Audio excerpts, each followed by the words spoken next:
Bonjour à tous, c'est très énervé. Je vous refais une vidéo sur le raid sur les havres gris, qui est parce que la première vidéo que j'avais fait, j'avais mal joué le mot-clé en flamme. Il fallait que je mette un dégât à la fin de chaque tour, mais ça changeait du coup totalement la partie.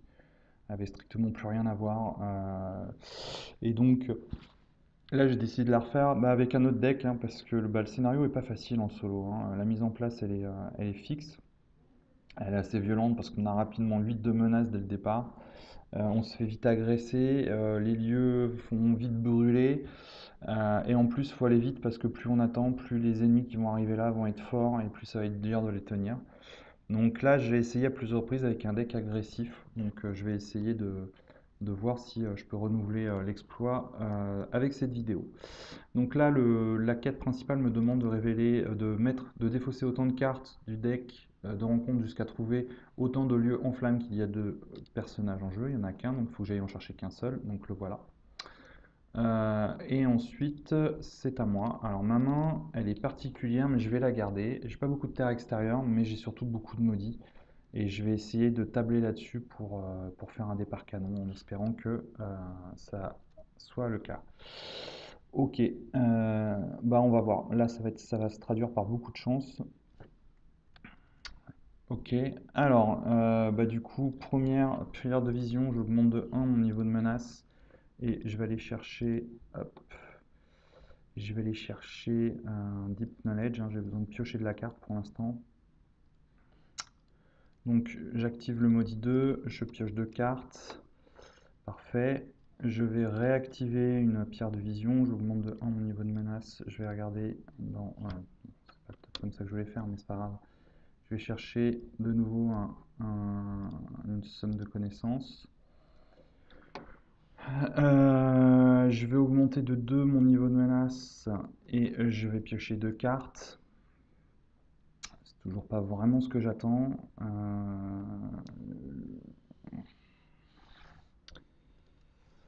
C'est pas vraiment ce que j'attends. J'aurais aimé plus de terre extérieure, notamment comment ça s'appelle? Un escrimeur de l'éture. Bon, je me reprends maudit 1, je vais aller chercher je vais aller chercher la dernière somme de connaissances que j'ai dans le deck. Voilà, je vais la jouer. Donc j'augmente de 2 mon niveau de menace. Je pioche 2 cartes. Voilà, là l'escrimeur. Je vais augmenter de 4 mon niveau de menace. Donc je passe à 41 et je vais mettre une ressource sur tout le monde. Pour 2, je vais jouer l'intendant du Gondor que j'incline. Voilà. Euh, pour 2 ressources énergie, je vais jouer l'escrimeur de l'étire. Pour 2 ressources ici, je vais jouer, ce n'est pas un terre extérieur, le chasseur du Lamédon. Pour une ressource, je vais jouer les chevaliers au cygne. Ça me paraît plutôt pas mal pour l'instant. On va voir si je peux tenir avec ça. Alors, est-ce que je peux le tuer lui? 4, je prends des risques si je défends sur lui. Parce que là, je fais 1, 3, 6, 8. Donc si je sacrifie lui, je peux le tuer. On va voir. Donc je vais envoyer que eux. Donc ça fait 2, 4. Donc je fais 5. 5 et un autre lieu. Alors dans la zone de cheminement, il y a 5, 8, 11. Et moi, j'ai dit que je faisais 5. Je pense que je vais accepter l'échec de quête de 6. Donc je passe à 47. Je vais engager le monsieur. Je vais voyager vers ce lieu-là. Non, celui-ci parce qu'il va mourir pour l'instant. Quoique. Ouais. Allez, on va voyager vers celui-là. Ok, alors ensuite, le but c'est d'essayer, donc lui prend une ressource, il met un dégât au lieu en flamme qui a le moins en valeur, c'est-à-dire lui. Je lui donne une ressource, une ressource qui va sur lui. Voilà, donc mon terre extérieur meurt. Et là, je fais 2, 5, 7, 8. Je l'élimine. Ok, et je dis nouveau tour. Donc avant la fin de 1, je ramenais ma menace à un niveau qui est acceptable, hein, avec le pouvoir d'Aragorn. J'incline, je mets 2 ressources, je diminue de 1 mon niveau de menace et je pioche une carte. Je vais jouer la rune de Daeron pour piocher 2 cartes. Je vais défausser l'intendant, qui ne sert plus à rien ce qui est déjà en jeu. Je vais rejouer la rune de Daeron, je vais piocher 2 cartes. Et je vais défausser le Lembas. Voilà. Je vais jouer pour 2 le guerrier du Lossarnac. Pour 2, je vais jouer le chasseur du Lamédon. Je regarde la première carte, c'est inter-extérieur, je l'ajoute à ma main, c'est pas le cas. Ok, je vais oublier à la fin du tour. On mettait un dégât sur tous les lieux ici qui sont en flammes. Alors, on va essayer de passer le lieu. Là, il y a 5. Il faudrait que je fasse plus largement plus de 8. Je peux diminuer ma menace drastiquement. Donc, a priori, je peux me mettre hors de portée. Donc, je vais faire 2, 4, 6, 6, 7. Je vais matérialiser les bonus pour ne pas les oublier. Donc, je vais mettre le score total de volonté d'attaque de tous les terres extérieures. Voilà. Voilà. Là, c'est 2, 2, 2, 2, 2, 2. Voilà. Donc, ça fait, et lui, pareil, on va lui faire le même topo. Voilà, donc ça fait 2, 4, 4, désolé.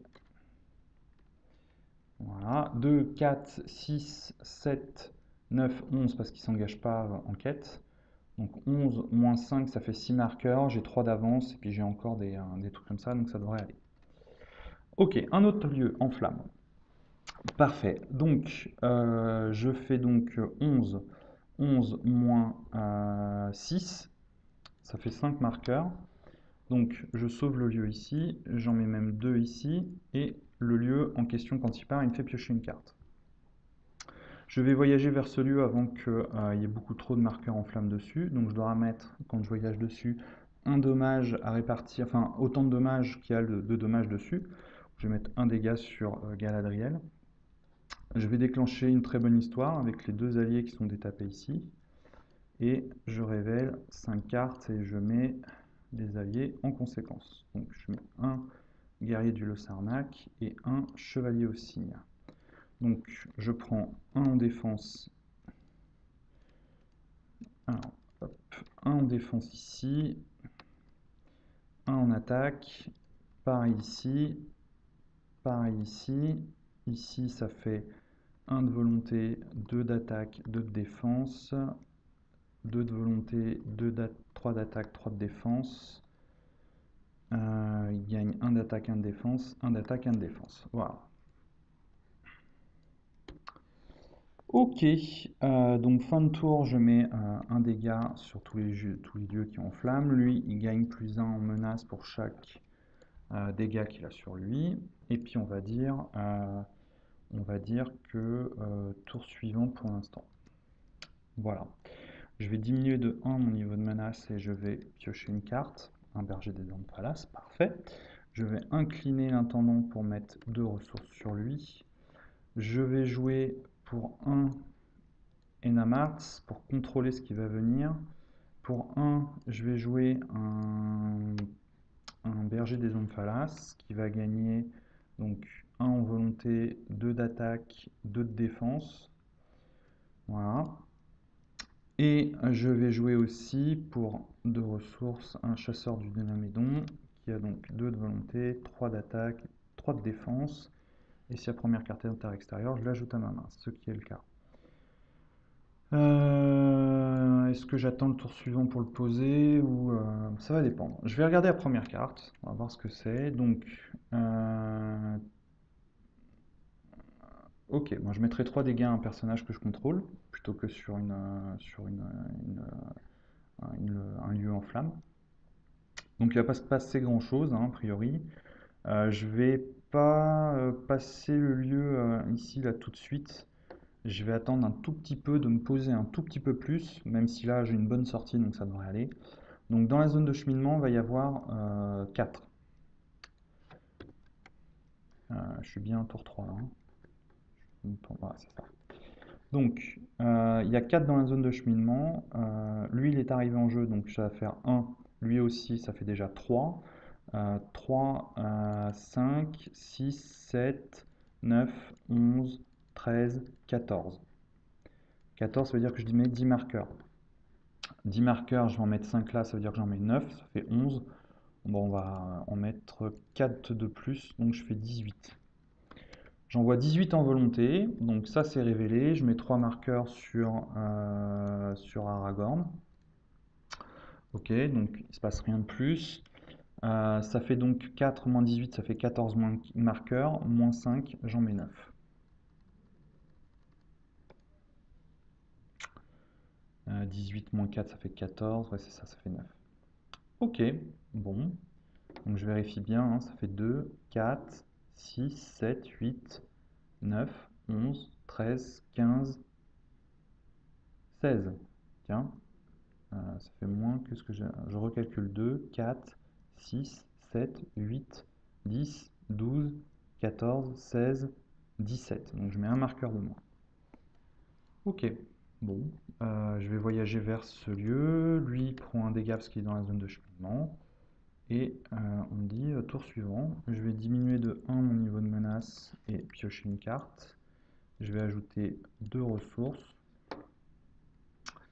Je vais... alors, qu'est-ce que me réserve le deck de rencontre? La même chose.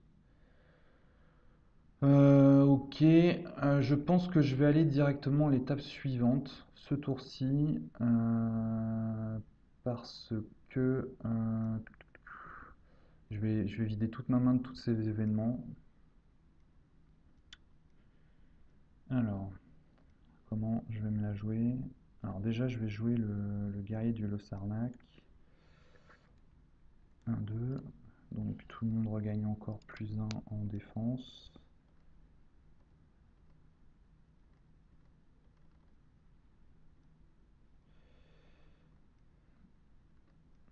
Ok. Plus en défense, plus en défense et plus en défense. Donc là, j'ai quand même des défenseurs qui sont plutôt très costauds. Comment on va se la jouer? Comment on va se la jouer? Parce que si je pioche des cartes et que j'ai des événements, je vais les perdre. Ça vaut peut-être le coup que je joue là comme ça Gandalf à la phase de ressources.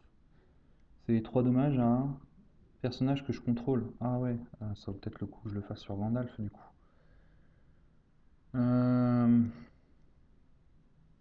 Alors, je vais jouer Héritage de Numénor, je vais mettre une ressource sur tout le monde. Ça c'est fait et j'augmente de 4 mon niveau de menace. À la phase de quête, je vais jouer Gandalf. Et la question est, est-ce que je pioche? Je pense pas, je vais pas prendre de risque de perdre des événements alors que voilà. Donc je vais diminuer de 5 mon niveau de menace. Voilà. Et durant cette même phase donc de quête, je vais jouer tous mes conseils d'Elrond, ce qui fait que je diminue de 9 mon niveau de menace, je passe à 16 et j'augmente de 3 mon niveau de quête. Ok. Donc, il faut juste que j'envoie ce qu'il faut pour être capable de passer la quête et garder un maximum de clampins pour défendre ce qui va arriver. Alors, pour ça, on va calculer ici, j'ai 2.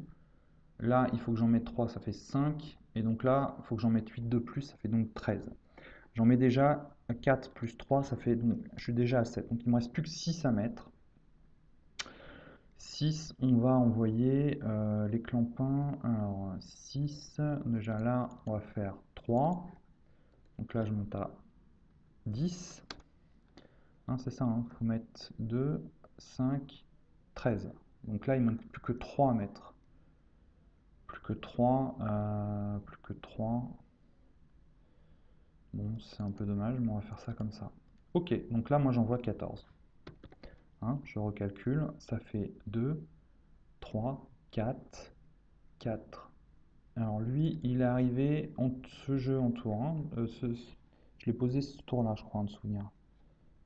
Hum, Ouais, c'est ça. Donc lui, il s'engage pas. Oups, pardon. Ah, saleté de zoom. Je t'avais rien demandé. En plus, la partie est bien partie, donc je veux pas la perdre. Voilà. Ok, donc lui s'engage pas. Donc ça fait 2, 3, 4, 6, 7 et 4, 11 et 3, 14. Voilà. Donc c'est bon. Je mets 3 dégâts à Gandalf, qui de toute façon va revenir dans ma main. Donc je passe le lieu. Je mets 8 marqueurs. Voilà. Et on passe à la quête suivante. La quête suivante me demande de mettre Nahia et Saïr dans la zone de cheminement. Ils ont des effets passifs qui m'engagent tout de suite. J'ai pas d'événement en main, donc je lui donne rien. Et lui, voilà. Je dois révéler une carte par joueur du deck de rencontre. Donc il y a un ennemi qui ne m'engagera pas parce que j'ai fortement diminué ma menace. Et je mets une ressource sur chaque ennemi en jeu. Donc lui. A priori, là, je suis plutôt pas mal. Et je dois mettre autant de marqueurs sur eux qu'il y a de marqueurs de dommages sur le chasse-rêve. Voilà, et on passe à l'étape d'après. Gandalf revient dans ma main. Et donc maintenant, on n'a pas de... Ok. Ok, voilà, donc eux vont m'attaquer. Donc elle cogne à 5. C'est déjà plus acceptable que ce que... Alors, que d'autres parties, enfin certains le verront, hein, mais, quand ils joueront, mais elle peut vite atteindre des sommets en termes d'attaque. Lui, il a 4 de défense, il a 2 points de vie, il peut survivre à l'attaque, et il survit. Il se prend juste un dégât. Voilà. Ensuite, Saïr va attaquer. Il attaque à 6, lui il a 4 de défense, il a 5 points de vie. Normalement, il devrait l'encaisser. Comme il attaque, je lui mets 2 ressources. Elle, comme elle a fini d'attaquer, elle perd une ressource. Il ne se passe rien, donc je me prends 2 dégâts. Ok. Maintenant, c'est à moi. C'est à moi d'attaquer. Je vais essayer de... Alors Nahia, je ne vais pas la tuer maintenant. Pourquoi? Parce que le prochain tour, je vais poser Gandalf. Elle va juste disparaître dans d'atroces souffrances. C'est le gros avantage de Nahia, hein, c'est un moyen de la gérer. Hein. Si vous avez Gandalf en main, vous avez gardé suffisamment de ressources. Parce que l'attaque furtive, vous allez la perdre. En solo, c'est sûr. En multi, ça peut être bien que celui qui n'est pas le dernier gireur garde attaque furtive et Gandalf. Et Nahia, elle disparaît. Donc voilà, c'est un bon moyen de la gérer. Donc elle, je ne vais pas forcément chercher à la tuer ce tour-ci, parce que de toute façon, je vais la tuer automatiquement au tour d'après, et facilement sans avoir à m'en préoccuper. Après, si je peux la tuer, j'essaierai. Hein, donc c'est plutôt lui que je vais essayer de tuer, sachant que lui, il faut, à chaque, enfin, pour chaque dégât que je lui mets, je vais retirer une ressource jusqu'à ce qu'il en ait plus. Ça veut donc dire virtuellement, il a autant de points de défense temporaire, on va dire, que de ressources qu'il a sur lui. C'est-à-dire que là, il faut que je le cogne à 12. Donc je fais 3, et 3, 6, et 3, 9, et 3, 12. Voilà, donc là, je l'élimine. Donc ça fait déjà Saïr en moins. Alors ensuite, il me reste 3 d'attaque. Ça ne sert pas à grand chose. Voilà. Donc, fin de tour, les lieux en flammes prennent un marqueur, et je dis tour suivant. Héritage de Numénor, j'en ai pas spécialement besoin, mais c'est pas grave. Donc je mets 2 ressources sur lui, je diminue de 1 mon niveau de menace, et je pioche une carte. Tester sa volonté, c'est plutôt pas mal. Ok. On va regarder la première carte du deck de rencontre pour voir ce qui va me tomber dessus. Ok. Mettez Ok, bon ça je vais l'annuler purement et simplement, c'est juste pour éviter le surge, j'ai totalement contrôlé la partie, parce qu'a priori je vais la gagner là ce tour-ci. Donc là je joue Gandalf. 1, 2, 3, 4, 5. J'utilise sa capacité pour mettre 4 dégâts sur Nahia qui meurt. Voilà, j'espère que j'ai rien oublié. A priori, non. Voilà. Et là, j'ai plus qu'à tout envoyer en quête. Donc ça fait 2, 4, 6, 7, 8, 10, 12, 14, 16, 16, 17, 19 et 4. Je fais 23. Donc j'envoie 23 en quête. Ça, quand il arrive, je l'annule. Comme ça, il n'y a pas de renfort, pas de surprise. Et donc je fais 23 moins 4 ça fait 19. Et donc, en fait, les conditions pour gagner, c'est que je dois être mis capitaine Saïr dans la pile de victoire. Et il ne doit plus y avoir de dégâts sur tous les lieux en flammes qui sont en jeu. Et en fait, cette quête-là, je ne mets pas de marqueur dessus, mais à chaque fois que je dois mettre des marqueurs de progression, je retire des dégâts des lieux en flammes en jeu. Donc là, comme je disais, je retire 19 marqueurs. Donc, je remplis les conditions de victoire qui disent Capitaine Saïr doit être dans la pile de victoire et tous les lieux en jeu ne doivent pas avoir de dommages. Et dans ce cas-là, les joueurs ont gagné la partie. Donc voilà, j'ai gagné. Donc voilà, c'est un exemple de ce qu'un deck agressif peut faire, hein. Vous avez vu, ça traîne pas, faut poser immédiatement beaucoup d'alliés, de préférence costauds. Je pense que les nains, ou même j'ai vu sur les forums FFG, certains parlent de deck Sylvain. Un petit peu la même logique, hein, c'est poser énormément d'alliés qui vont quêter très fort, cogner très fort derrière, et donc ils vont être à même de gérer tout ce qui peut sortir rapidement du deck de rencontre. Notamment, vous avez vu Saïr et Captain Saïr et Nahashia, ils ont pas fait un tour, quoi. Je les ai éliminés quasiment à leur arrivée de jeu. Ça nous évite énormément de problèmes par la suite. Voilà, c'est souvent le début qui est un petit peu difficile à gérer sur cette quête. En solo, il y a tout de suite 3 cartes dans la zone de cheminement, 2 lieux, un ennemi qui va mettre des dégâts sur les lieux en flammes. S'il nous engage, il va en mettre des dégâts, il faut lui mettre 8. Donc rapidement, c'est pas très facile à gérer. Donc je dirais, soit on arrive à le laisser dans la zone de cheminement, l'ennemi, et puis tant pis, il met un dégât et un lieu tampon qu'il prendra. Soit on réussit à l'éliminer tour 1 en espérant que le renforcement n'est pas trop violent. Là, j'ai pris un lieu. Franchement, c'est ce qu'il y a de moins pire, hein. Moi, le premier renforcement sur cette quête-là, ce que j'aime voir arriver, c'est une traîtrise ou un lieu. Un ennemi, en général, ça se passe assez mal. Donc voilà, parce que l'échec de quête, il est difficilement évitable sur ce scénario-là, hein. Comme je dis, au départ, on se retrouve vite avec 8 ou 10 dans la zone de cheminement dès le premier tour, quoi. Donc, à part des decks hyper agressifs comme celui-ci qui ont une capacité d'envoyer un tel niveau de quête dès le tour 1, les autres n'ont pas forcément cette possibilité-là. Voilà, bah écoutez, j'espère que la vidéo vous a plu. Ouais, je voulais juste vous dire un petit peu les tactiques, hein, qui pensent peuvent gagner contre ça, les stratégies, hein. Donc je dis là les decks agressifs, hein, je pense que c'est vraiment un bon moyen, hein. Vous avez vu une fois en jeu et c'est arrivé dès le tour 2, hein. Donc je pense que des nains maudits peuvent avoir des réussites, enfin des résultats à peu près identiques. Un deck Sylvain avec Grima, je pense que c'est possible aussi d'obtenir ce genre de choses. En fait, dès le tour 2, vous avez tellement d'alliés sur le terrain, en fait, si vous voulez, qui vont être boostés, qui vont avoir de bonnes capacités, qu'on va passer très rapidement la première quête. Il va y avoir très peu de dégâts sur le Dream Chaser, le chasse-rêve, et donc Nahashia et Captain Saïr, quand ils vont arriver, vont avoir peu de marqueurs de ressources dessus, ce qui fait qu'ils vont être facilement gérables. Moi, j'ai déjà vu des parties où, quand on défausse 7 cartes événements de sa main, qu'en plus le Dream Chaser a 8 dégâts, Nahashia, elle arrive avec 15, hein. Donc elle cogne à 15 d'attaque, elle défend à 15. Si j'ai pas un Gandalf en main pour le poser et la détruire, elle est imbutable. Et derrière, le Captain Saïr avec 15, il faut envoyer des attaquants tous les tours pour réussir à retirer les nombres de ressources, sachant qu'en plus des ressources, le DR on amène, on peut avoir des lieux qui arrivent, des lieux en flammes. Enfin voilà, quoi. Donc je pense que les decks agressifs fonctionnent bien. Des decks avec danger de la forêt, le but est de subir la première volée de Nahashia et de Capitaine Saïr, et après on les emprisonne dans le danger de la forêt. Bon là ils agissent plus, donc on peut tranquillement gérer, on va dire, ce qui se passe, et puis aligner tranquillement Captain Saïr, hein, parce qu'ils ne sont pas immunisés contre les attachements. Un bon moyen aussi de survivre en début de partie, bah, Boromir, avec la stratégie Intendant du Gondor, sans Numénor et Feu Gondorien. Si on a le temps de le mettre en place, j'ai testé, ça fonctionne, et ben on peut one-shotter et défendre même avec des niveaux d'attaque totalement indécents. C'est un peu risqué parce qu'en général le niveau de volonté n'est pas très élevé, hein. Donc c'est souvent la première partie qui est dangereuse, pas la deuxième. Et la dernière, c'est Ama. Alors vous allez me dire, on perd les événements. Oui, mais si on joue Gandalf à côté, avant de passer à l'étape de B, on met la feinte au-dessus de la bibliothèque, ce qui fait qu'on ne la perd pas. Et on peut continuer à la jouer en récursif, c'est-à-dire qu'on peut à la rigueur stopper Nashia et tanker Saïr et puis le détruire au fur et à mesure. Ça, c'est une autre tactique que je vois. Après, je pense qu'il y en a d'autres qui viendront au fur et à mesure qu'on connaît le scénario, mais c'est vraiment pas un scénario facile, hein.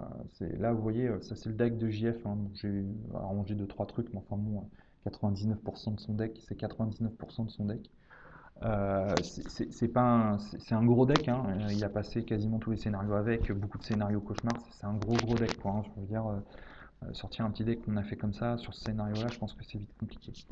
Voilà, et bah écoutez, je vous dis à bientôt.